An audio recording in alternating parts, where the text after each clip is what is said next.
Hello guys, ngayon mag-unpack tayo ng packaging natin and order natin sa Shopee.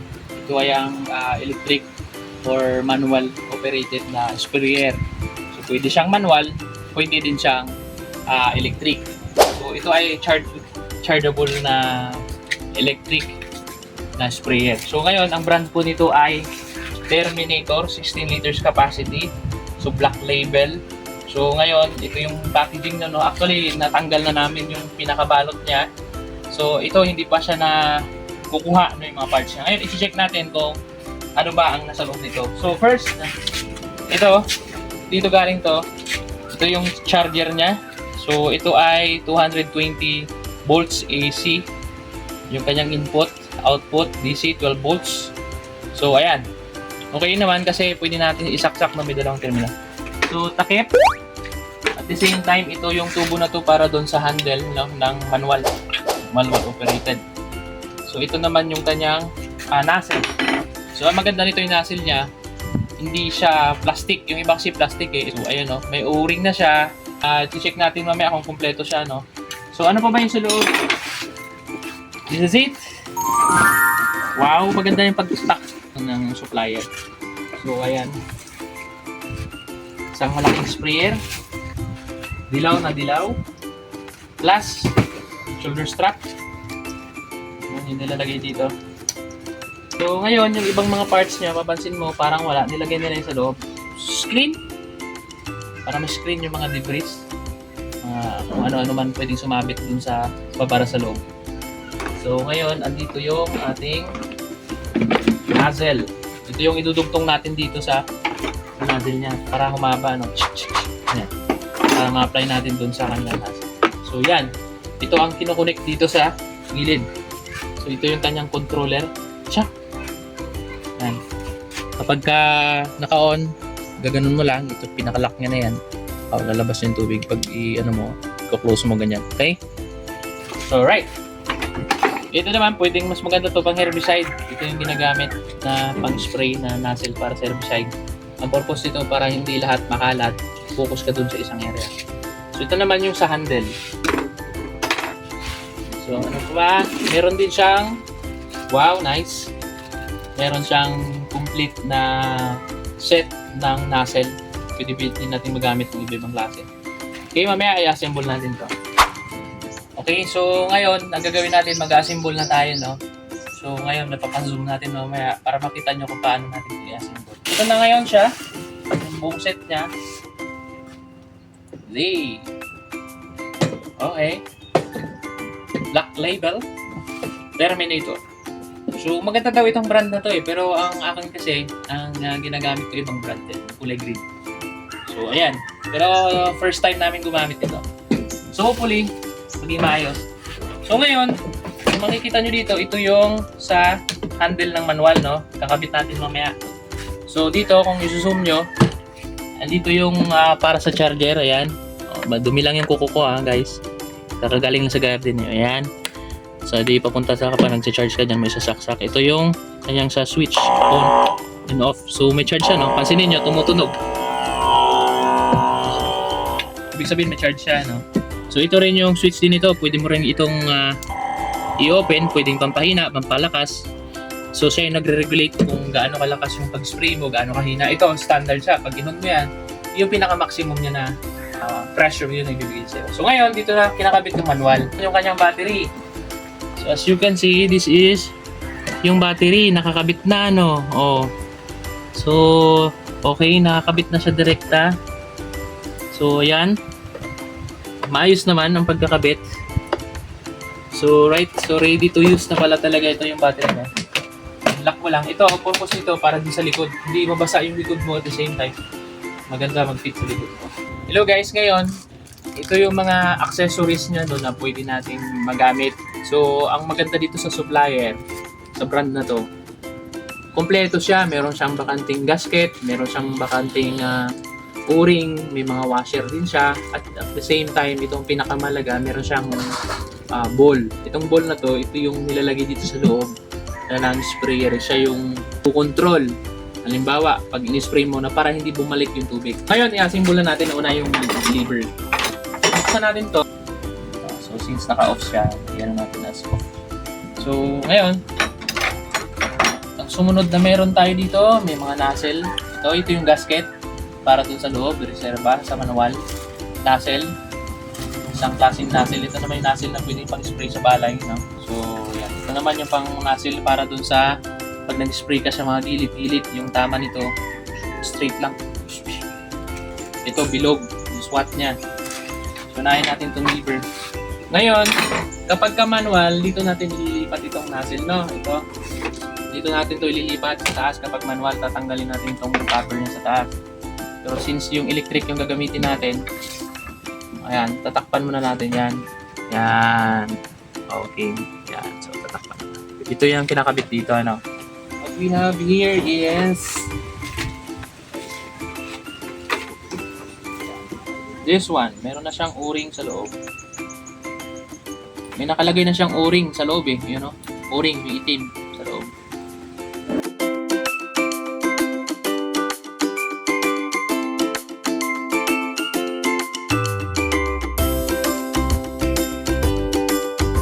Itong i-assemble muna natin. Yung dulo. Bago tayo pala magpunta dito. So, mahaba na. Yan na siya. So, ito guys, pwede na rin dugtungan na iba to. Pwede natin idugtong tong isa. Maganda kasi ano siya, stainless. Itong ipapalit mo yan. So, ang maganda na gamit ito guys, lalo sa palay.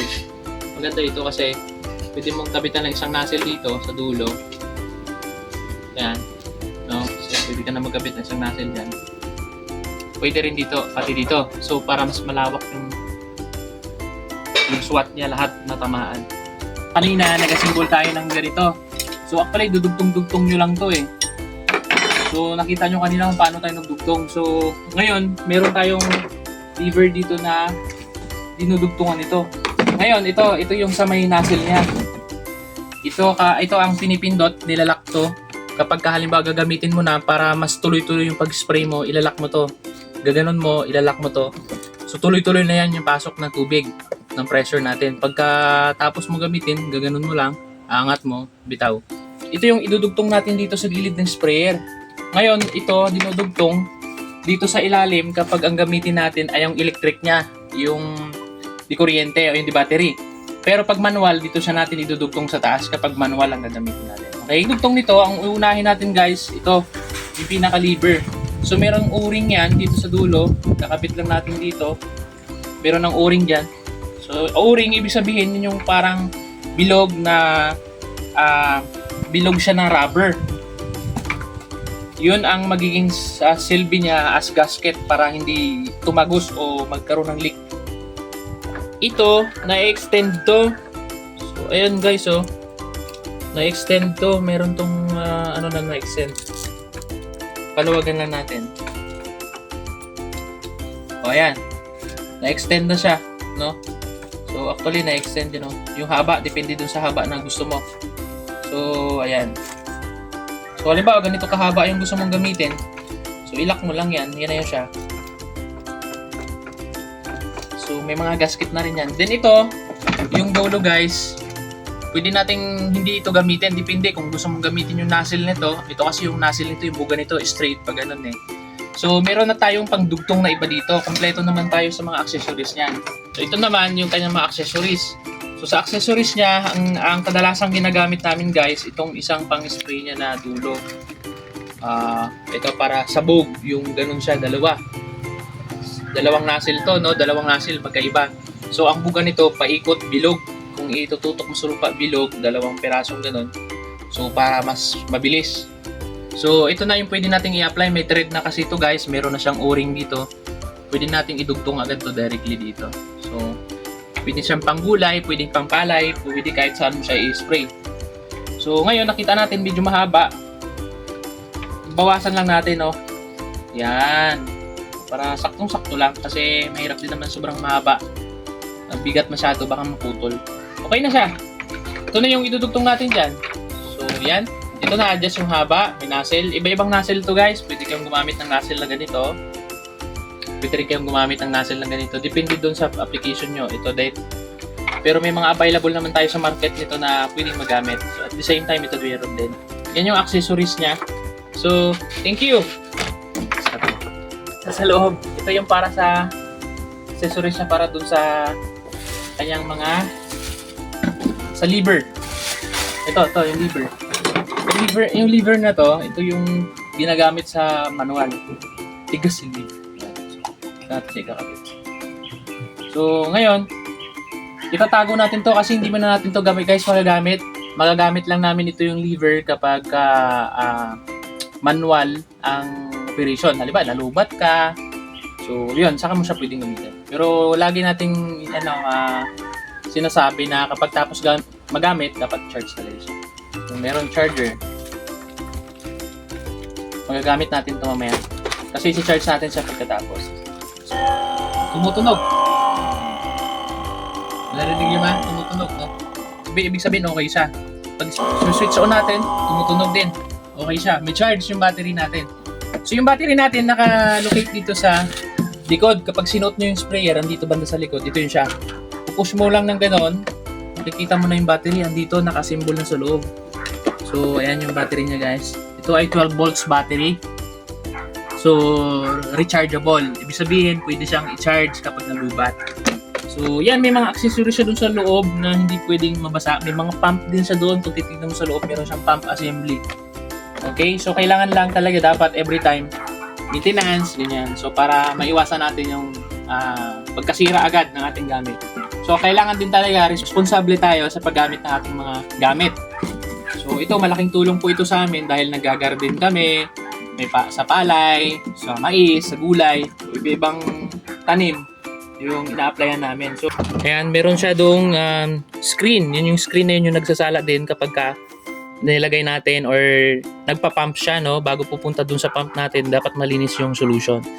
Doon naman sa loob, doon yung pump na isa para doon sa manual. Ito yung manual natin eh. So, dito natin ikakabit yung manual. So, ito naman yung kanyang screen para kapag naglagay tayo ng mga, halimbawa yung tubig natin medyo marumi, sasalain niya, no? Para mas malinis yung tubig na sa loob. Takpan lang natin. Yan din yan takip. So, meron namang labasan ng hangin yan para hindi makapasok yung hangin para doon sa pressure. So, ayan. Ito ngayon, since hindi mo natin siya gagamitin, ilalak natin to. Iti-tape natin dito. So, usually, pag nagmamanual ka, angat lang naman yun. Gaganon-ganon lang naman to. Yung strap na to, ito yung nilalagay dito sa shoulder para siyempre magamit mo. Para magamit natin yung unit.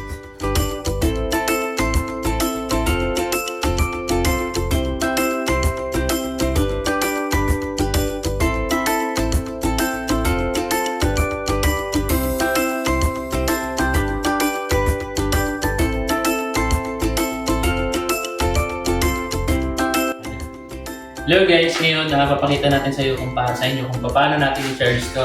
So madali lang, siyempre sasaksak mo lang doon sa sprayer papunta ng outlet natin. Pero ito kasi yung charger natin din guys, meron siyang input na AC 220 volts.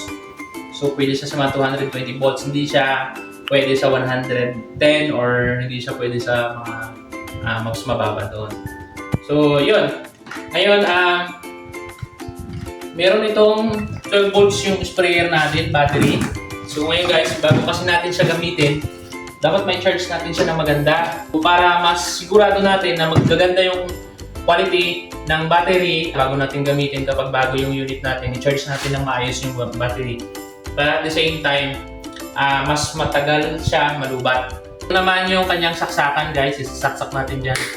Yung charger niya, sinaksak natin to tapos magre-red siya, ibig sabihin charging siya, ibig sabihin nag-charge siya, nagkakarga. Pero pag nag-green na siya, ibig sabihin na nakasaksak siya ay full charge na siya, puno na, pwede nyo na siyang punutin. So since ngayon, hindi pa siya nakasaksak kung nag-green, ibig sabihin, nadidetect niya na may battery dun sa loob. Nadidetect niya yung charge ng battery. Okay? So ganun lang. So ayan, nag-red na siya guys. So kapag itong kulay na to, kung makikita mo, pag zoom mo dito, makikita mo yung kulay na yun na red. So, ibig sabihin, nag-charge na siya. So, ayan. Ibig sabihin yan, nag-charge na. Thank you, guys. Sana magamit natin siya ng maayos and kita-kits. Thank you.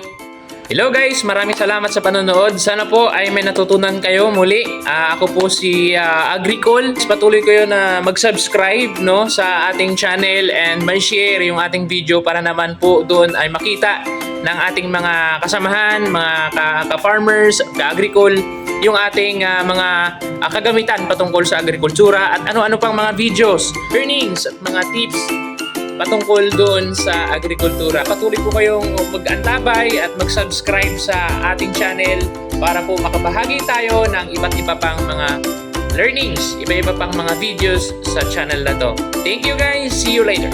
Mga Agricol, love ya!